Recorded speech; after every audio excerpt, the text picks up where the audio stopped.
naše vďaky, pretože nás nesmierne prichádza.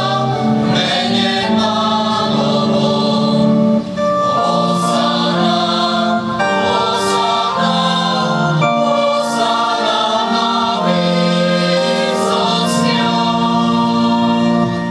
Naozaj si svätý Otče a právom ťa chváli každé tvoje stvorenie, lebo skrze svojho Syna nášho Pána Ježíša Krista, mocou a pôsobením Ducha Svätého, oživuješ a posvecuješ všetko a ustavične si zhromažďuješ ľud, aby od východu slnka až po jeho západ prinášal tvojmu menu obetu čistú.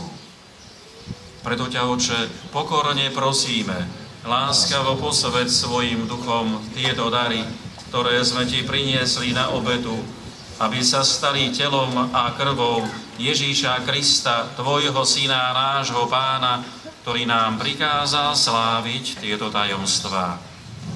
On v tú noc, keď bol zradený, vzal chlieb, vzdával ti vďaky a dobrorečil, lámal ho a dával svojim učeníkom hovoriac: Vezmite a jedzte z neho všetci. Toto je moje telo, ktoré sa obetuje za vás.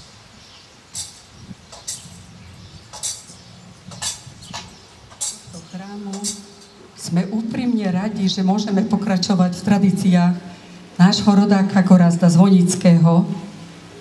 Dnešná slávnosť, storočnica Gorazda Zvonického, je dôkaz toho, že náš rodák prišiel medzi nás. Povzbudený dnešnou slávnosťou, naplňajme v duchu pokoja, lásky a obetavosti odkaz, ktorý máme na priečeli nášho kostola, dedičstvo otcov, zachovaj nám, Pane. Vám, otec biskup, ďakujem za vaše slova povzbudenia aj za vaše požehnanie a vyprosujem vám veľa Božích milostí vo vašom zodpovednom úrade.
Drahí bratia a sestry, vážení hostia, liturgická slávnosť sa pomaly končí, alebo chýli ku koncu.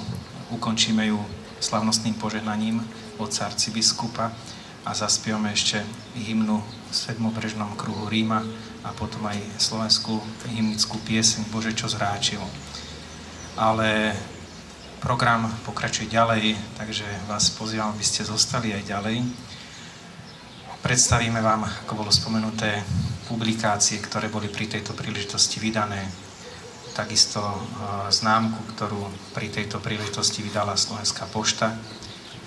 Tak nech sa páči, ešte zostaňte tu s nami. Som rád, že sme vydržali. Nám je tu lepšie, pretože máme niečo nad sebou. Niektoré konáriky, ale niektorí naozaj ste prijali páľavu tohoto dňa, ale všetko k úcti Boha a hlavne, aby sme vedeli vytrvať na svojich miestach, na svojich pozíciách, čo je veľmi dôležité obstať. Spomenuli, že neodišiel od vás, naozaj neodišiel, len vás viac ešte objala v jeho, takže väčšie puto nastalo práve i touto udalosťou pri jeho stoločnici, takže či už publikácie, či známka, či už ulica, ako aj pamätná sieň, Andrejovi Šándorovi len hovorí o tom, že máte skvelých ľudí, tí, ktorí už tu nie sú, pred vami boli, ale istotne medzi takých patríte aj vy. Snažme sa o to. A odnesme si vždy povzbudenie pre seba osobne, čím môžem ja v tomto svete, nie veľkým hrdinstvom, viditeľným, vnímateľne viditeľným, ale naozaj každodenným, čím môžem prispieť k tomu, že moje okolie je normálnejšie, zdravšie a že pripravujeme pokojnú budúcnosť. Príjmite požehnanie. Pán sa vámi.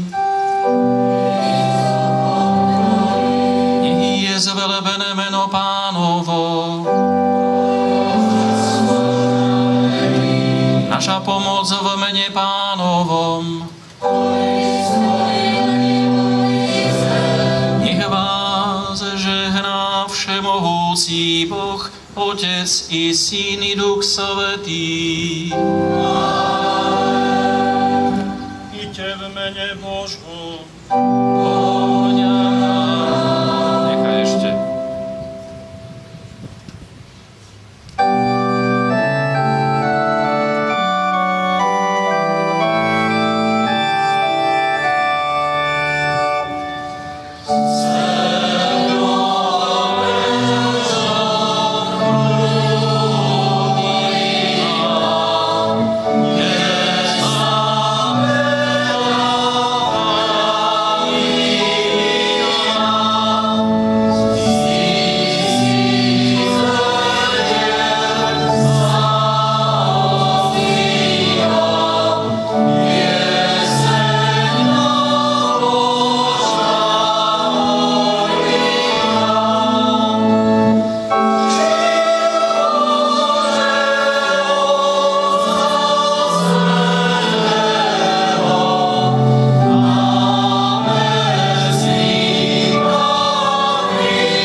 Metod by nebol celý bez Gorazda. Začatá brázda šíre cez úhory, epochu tvorí, ku priacej práci hlásia sa žiaci. Metod by nebol celý bez Gorazda. Ten svätý gazda ako prorok zvolá, mlaď vôkol stola, lebo sám sa zdráha načierať z blaha, čo odpečatil Ježiš v krvopote a na Golgote. Tu mlaď láska viedla otvárať žliedla pravdy, ktorá vedie k viere a vede. Šli priesmykmi a brodmi Európy. Ich sveté stopy zastrel závoj šera, ktoré sa vtiera, kam len hlaveň vloží, podpaľač Boží. Lež lúče z neba modla neudeptá. Hoc jej kňaz reptá na kultúru zviery, čo bohatieri vstýčia k spáse sveta, tma nerozmetá. Vy, Gorazdovci, vypudení z vlasti, čujte, jak chrastí lipa u Slovanov, novopohanov. Poďte krstiť znovu vlast Gorazdovu. Za ideály vznieťte srdcia mladí, veď máte radi súcit do pochodu za slávu rodu. Nech sa podoberú vrátiť mu vieru.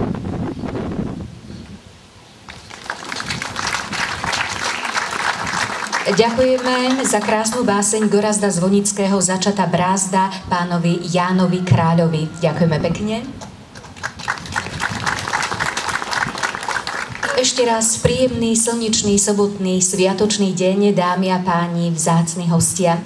Dnešný deň je venovaný storočnici nedožitým s tým narodeninám Gorazda Zvonického, kňaza, pedagóga, misionára a básnika, vlastným menom Andora Šándora. Dnes dopoludnia sme už otvárali ulicu Andreja Šándora a v týchto chvíľach vám už chceme predstaviť novú knižnú publikáciu, ktorá sa venuje jeho životu a jeho dielu a má názov Básnik pravdy a krásy. Okrem toho vám predstavíme aj úplne novú poštovú známku. Dovolte mi však, aby som v tejto chvíli ešte raz, možno že pre tých, ktorí prišli iba nedávno, privítala vzácnych a milých hostí, ktorí prijali pozvanie na dnešný slávnostný deň. Medzi nami je podpredseda Národnej rady Slovenskej republiky pán Ján Fígel. Predseda Košického samosprávneho kraja pán Zdenko Trebuľa. Jeho excelencia košický arcibiskup metropolita monsignor Bernard Bober. Predseda Matice slovenskej pán Marián Tkáč. Podpredseda Košického samosprávneho kraja pán Emil Ďurovčík. A samozrejme nechýba aj primátor nášho mesta, pán William Záhorčák. Srdečne pozdravujem aj vás všetkých, ktorí ste prijali naše dnešné pozvanie. Dnešný deň je teda venovaný Gorazdovi Zvonickému, ktorý sa narodil presne tu v Močaranoch 29. júna v roku 1913 ako 5. z 8 detí v chudobnej rolníckej rodine. Po ľudovej škole si ako murársky učeň zarábal ťažkou prácou na chlieb. Potom študoval na Salesiánskom gymnáziu v Šaštíne. Jeho štúdia však prerušila vojenská služba aj mobilizácia. A svoje štúdia ukončil o niečo neskôr v kláštore pod Znievom. Študoval aj teológiu, a to v Hronskom Svetom Beňadiku. A tak, ako tu už bolo spomínané, presne v deň svojich 35. narodenín bol slávnostne vysvetený za kňaza. Rok 1950 bol pri ňoho naozaj ťažký. Upadol do väzenia v Podolinci, odkiaľ sa mu podarilo újsť a potom už odchádza do emigrácie. Rok stráví v talianskom Turíne a potom na dlhých 12 rokov odchádza do ďalekej Argentíny, do Buenos Aires. V roku 1963 sa vracia späť do Európy, do Ríma, kde tvorí a žije až do svojej smrti v roku 1995, kedy umiera ako 82-ročný. O rok neskôr boli jeho telesné pozostatky s úctou prevezené na Slovensko a pochované alebo uložené na Národnom cintoríne v Martine. Gorazd Zvonický bol nielen kňazom, mužom modlitby, ale aj básnikom, esejistom a prekladateľom. Bol básnikom krásy a nádeje a jeho dielo je spevom o kráse a svedectvom o pravde. Zanechal nám naozaj veľké poklady, svoju poéziu, z ktorej čerpáme povzbudenie, nádej, vieru, istotu a ľudskosť. Ako už bolo spomínané, dnes vám ukážeme a predstavíme novú publikáciu Básnik pravdy a krásy, ktorú zostavil pán Ernest Sirochman a vydavateľom je mesto Michalovce. V tejto chvíli by som už chcela poprosiť pána primátora, aby nám prišiel porozprávať, ako vlastne vznikla táto krásna myšlienka.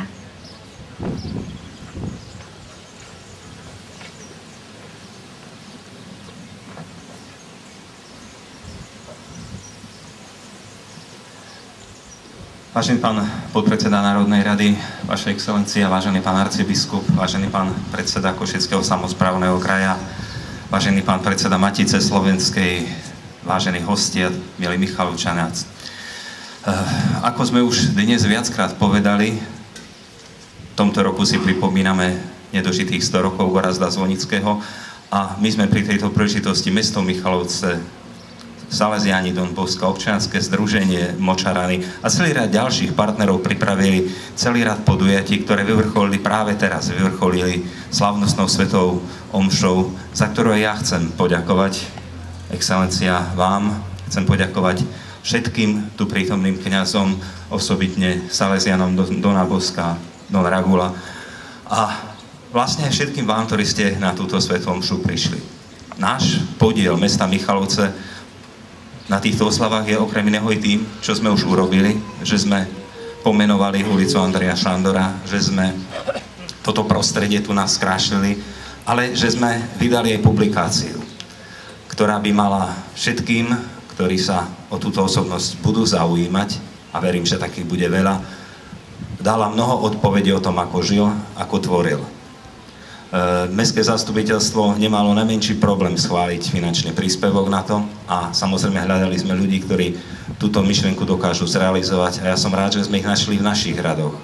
Zostavovateľovi doktorovi Ernestovi Sirochmanovi, ktorému touto cestou takisto ďakujem, ale celému radu ďalších ľudí, ktorí s ním spolupracovali, či už išlo o grafikov a mnohých ďalších, ktorí napokon spoločné dielo dotiahli až do toho konca, že dnes môžeme túto publikáciu poslať k vám, k čitateľom.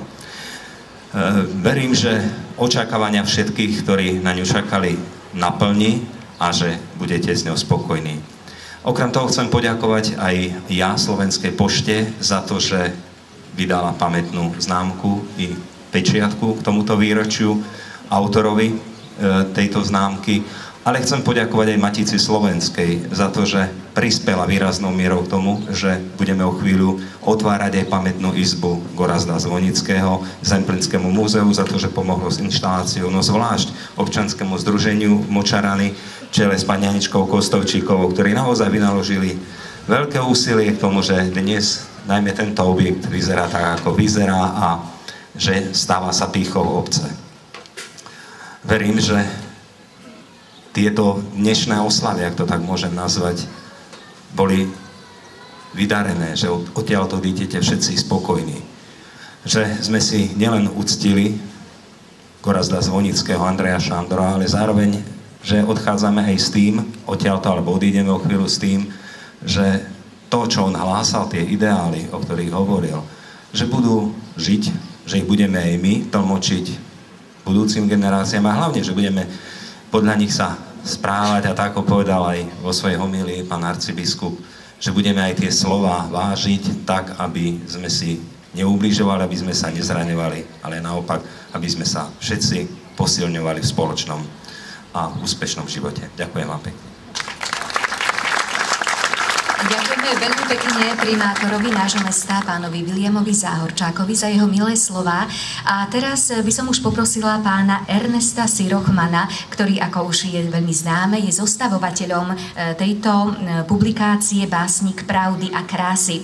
Pán Sirochman sa síce v Močaranoch nenarodil, ale priženil sa sem a žije tu už niekoľko desaťročí. Ako pedagóg a spisovateľ sa venuje životu a dielu Gorazda Zvonického a toto je už jeho 6. publikácia, takže nech sa páči.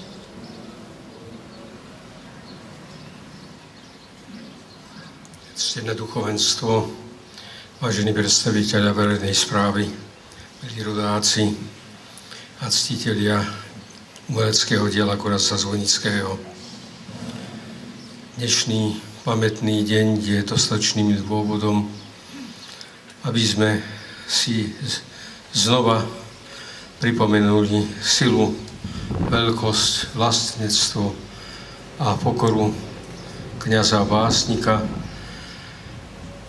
ktorého životné osudy boli popreplietané komplikovaným labyrintom nepriaznivých až nežičlivých, nehostinných podmienok.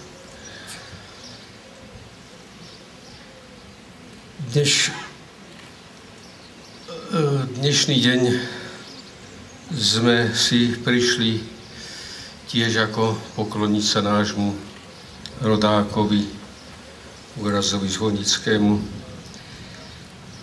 A dnešný deň je skutočne aj svedectvom veľkej lásky k nášmu rodákovi. Tu hľadáme a nachádzame žriedla presvedčivého svedectva v ľudskom utrpení a pevnom spojení s Božou prozreteľnosťou a nepretržitou vierou priazeň Bohorodičky, kráľovnej pokoja, patrónkou Slovenska, ktorej uvil krásnu symfóniu, môžem povedať, najúprimnejšiu symfóniu oddanosti a nádeje. Kniha, ktorú sme uviedli do života, je svedectvom o enormnej úsilovnosti kňaza a pedagóga, ktorý popri svojich každodenných dušpastierských, organizačných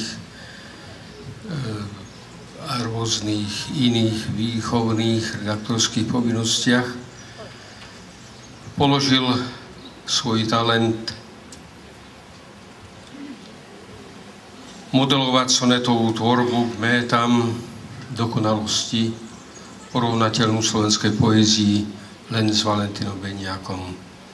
Gorazd Zvonický je tvorcom zvláštnej formácie, vytvoril osobitnú formu verša označovanú znalcami ako Gorazdovská sloha, znalcami označovanú ako Gorazdovská sloha, kde vlastne